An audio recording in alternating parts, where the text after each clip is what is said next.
where y'all starting with it? Well, let's start. Coach, your thoughts on the offseason? Obviously, you can stay in touch with players more now in the offseason than in years past. But Absolutely. how's the offensive line done in terms of the goals that they've been setting for themselves? You set for them. What have you seen from them since spring? Well, the good thing about the summer is that it's just them, and you want to build that trust within the unit. We got a couple of new faces, a couple guys stepping up that hadn't been in the rotation, that possibly fighting their way into the rotation. So I want them to build that kind of cohesiveness together and understanding what the goal was as the unit, coming up with their own identity, what they want to do, and hold them accountable to what they want to be. But I thought throughout the summer they did a good job. What does your group do? I'm sure, the player run practice is probably the hardest for those guys to get work. I'm sure they're not going full contact or anything, maybe not even 11 on 11. Yeah. How do they kind of work in that setting? A lot of movement reaction things, of a lot of pass setting is what they kind of sent them sights on. And I think, they've been taking the young guys. I think they said they were taking them through BPUs and stuff like that to try to teach them the basic protections. But if they're doing anything together, as long as it's together and there's a standard and they're holding the young guys accountable, I'm good with whatever they decide to do. But the time I get with them, with the workout portion of it, it's more conditioning. So cone drills, change direction, body reaction, movement reaction, things like that. Coach, you and Coach Norvell for years now talked about kind of want to have that group of, I forget what the number is, 8, 10. It has to be larger than 5. And I know they had that last year. I think you definitely do this year. I guess what kind of difference does that make going into the preseason? Yeah, 8 is the number that you want to have ready to go play a game. I think we travel about 11. So you still got 3 more guys coming along with you that possibly go in and contribute. So, it's been a process of building that depth, and we got some good depth, But I've been really pleased with the young guys that's been pushing those older guys. I tell my older guys there, if you ask them, I say, what's my favorite thing to do is bench older guys. I enjoy that because they have to continue to get better and set the standard, and also it lets those young guys know that there's no favoritism. That's one of my favorite things to do, and I haven't had to do that much because our older guys are taking a lot of ownership and doing a good job. So, when the day comes, I'm gonna be excited for it. You talked about 8. I think Coach Norvell last week at AC Kickoff mentioned possibly maybe there'd be certain games where you might rotate in and play 8 in a game, even if kind of nobody goes down. I guess how would that work, and what kind of goes into preparing for that? Well, we did it last year with Darius and Jazz. But depending upon the matchup, the week-to-week deal, they both were healthy, and there were certain matchups that fit guys better than others, and so that was a good deal we had. So now we got the same kind of deal with KJ working, Meach, Casey, Jalen Early, different matchups on the inside that can help. Also multiple guys that play center, so in matchups and things like that. And also the tackle position with Bless, Rob, Darius, who's also won games for us on the edge, Byers, who can win games on the edge and inside. So it's fun as they're learning it, but that's beyond what we're about to do right now. Right now, what we're about to do is make sure we can understand the basic elements to how to go win a football game. One more on that, the defensive lines talk about a lot of the interior. If you can split reps, you can keep your bodies fresh. Does that hold for the offensive line too? Is that a benefit of being able to rotate guys in and out? Is that we get better reps out of them? Yeah, I don't think of more of as freshness. That is a possibility because we don't have a huge drop off, but it's more matchups. But once a guy's out there pretty rolling, we should be in shape to go play a whole game. When you have as much experience and versatility as you have on the line, just how much of a challenge is it to find the right fit and what goes into that? Well, I wouldn't call it a challenge. It's just more of the group understands what it needs to be to go out there. So they better clearly display it or they just won't go out there. So they know what it is. They know what it got to look like for them to go out there and get multiple reps and be trusted. It's not a secret or some grading skill or anything like that. They know exactly what needs to show up for them to be trusted to go in the game. Now, if it's an equal deal, I'm always going to go with the younger guy, and they know that. How would you categorize Robert's progress in spring and getting back up to full speed? Well, getting healthy. Rob's played a lot of football around here, so that's never going to be a problem for him. But I think this is probably the best his body has felt in a long time. And then Jeremiah, looks like he could be a Swiss Army knife for you on that line. Mm-hmm. Is there a place that you want to steer him in camp, or is it just he can play a lot of different things, so you're going to move him around and see what works best? He's still good for me with the offense, so I'm keeping him solely at one spot, the right tackle position.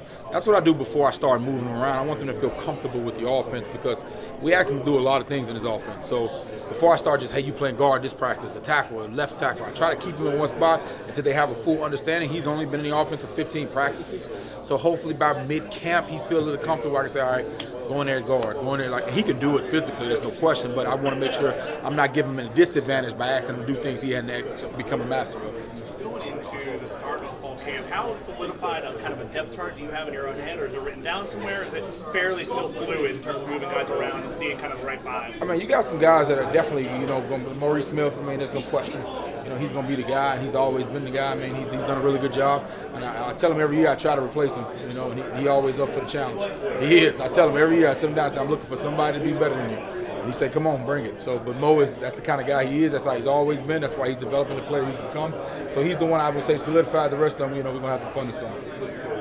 Casey, I know it played a lot of spots. You're trying some at center. I guess what kind of progress have you seen from him at that, especially with the snapping? Because I don't know if he's the guy who might be kind of the number 2 there. Well, he's a little bit different than JB because he's played a lot of football, so his knowledge of the game picked up quickly.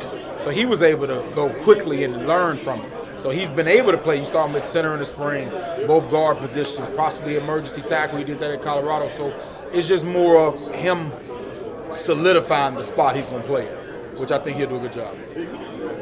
Between Julian and Jalen Early, could both of those guys make noise this camp and compete for top spots, or are they still in the development process? Absolutely, they can make some noise. I think with them it's just overcoming the mental part of the transition.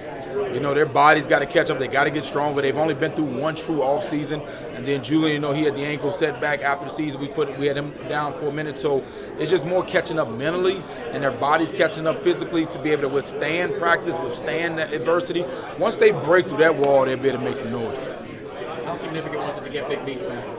Awesome. I mean, just older leadership, and also appreciation. When you got people in the room that appreciate where they are and come to work every day, loving it every day, and not seeing it as a chore, that wears off on those young guys. Have you seen the room change like that, develop over the time that you've been here to where yeah. maybe they govern themselves in a way they couldn't when you first got here? It's a continuing process because you add new people.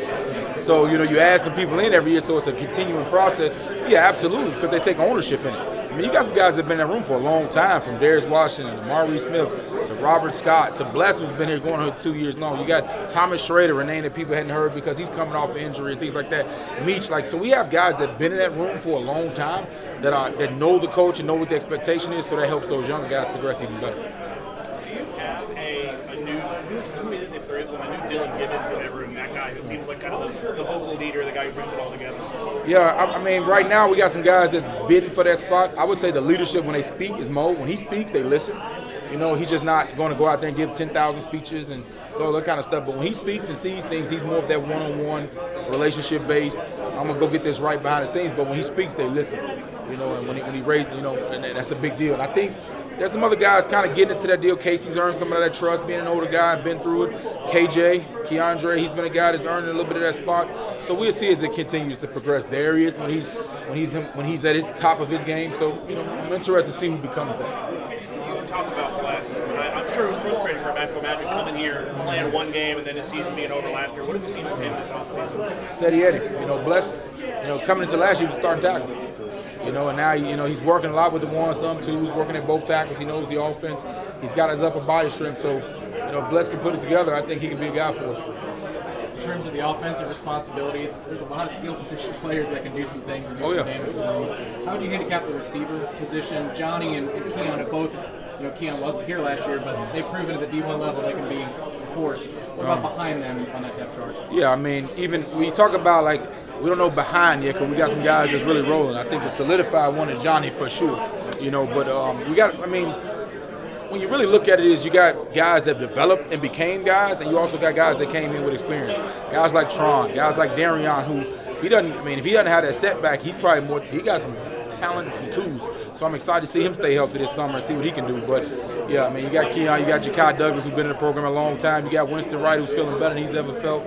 Of course, Big Tron. I'm excited to see all of those. And you got some new guys that just got here with Fat Nose guys. So, it's gonna be fun to see. But what I tell the receivers is this: everybody want to be the receivers. That's what every group wants to be, the receivers. They're the ones that everybody knows about. They get most of the attention on the field and off the field. So if they're the leaders of our team, if they're the most unselfish group, if they're out working people, if they're out hustling people, we'll be a really good offense.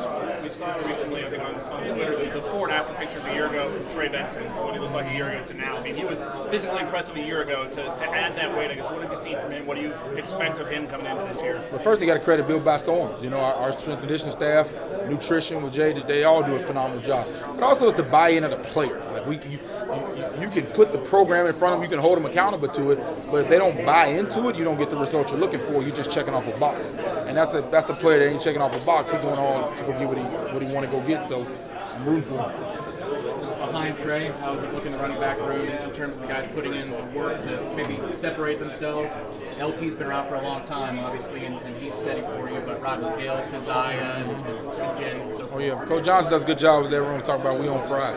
That guys just take care of business. They're helping each other out. They work hard. As far as continuity in the room, that room is probably the best of the offense. When you talk about taking care of business, going to work, setting the standard, academically on the field, they're doing a phenomenal job. Have you seen more explosiveness out of Winston in terms of his recovery? Yeah. It's been a long road back. Been watching. I asked him. He said he's feeling better than he's ever felt. Watching him in the conditioning drills, it looked like he's moving a lot better. So, I'm interested to see him put it all together. Last thing for me is about receivers. You said you got some new guys on campus that have caught your eye. That being Destin Hill is one of those guys. Yeah, that's Fat. That's a nickname. That's my bad. Yeah. Fat popped out on me, a couple of times. I watched him condition. He got some competitive watching him and Greedy compete. So, he got to put it together. He got to learn and understand what's going on too. So, but with him I'm excited to see with Jaheim Bell. I count him as that guy that can be tight end, inside or outside. So it's going to be fun to watch. Was Van Dravius as impressive to the coaching staff as he was from the outside looking in? It just looked like for a freshman he was able to get up to speed very quickly. Competitor. I would say mentally they're pretty much similar, but just the competitive nature. To get to a practice at that position here is hard. It's miles now. So to see him fight through and still push and want to showcase himself, we were impressed with.